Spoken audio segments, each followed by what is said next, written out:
Protezuotų dantų prižiūrėti nereikia. Taip mano kai kurie pacientai. Tačiau, užtikrinant jų ilgaamžiškumą ir estetiką, reikia juos tinkamai valyti.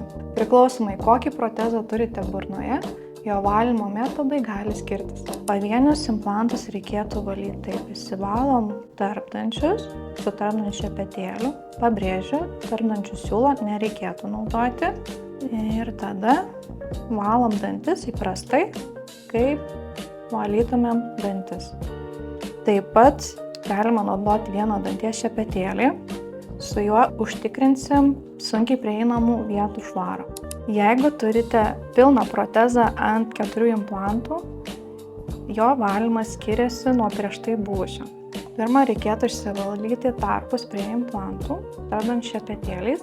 Šepetėliai turi atitikti dydį. O tada pasiimti reikėtų specialų implantam valyti šepetuką. Jis yra labai lenktas, kad būtų patogu užkišti už sunkiai prieinamų vietų. Papildomai galima naudoti irigatorių, kad išpurkšti visus maisto likučius.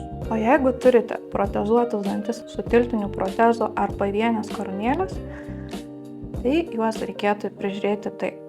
Prasivalom tarpus su tarpdančiu šepetėliu. Tai galima su siūlu valyti taip. Tai reikėtų siūlą prakišti pro šoną su kietąja dalimi ir tada su minkštąja siūlo dalimi išsivalom po tiltiniu protezu. Ir tada pro šoną vėl išsitraukiam. Dėl sunkaus prieėjimo gali būti taip, kad tarpdant šepetėliais bus patogiau išsivalyti. Norėčiau atkreipti dėmesį, kad prie implantų siūlo negalima naudoti, o prie protezuotų dantų galima naudoti siūlą.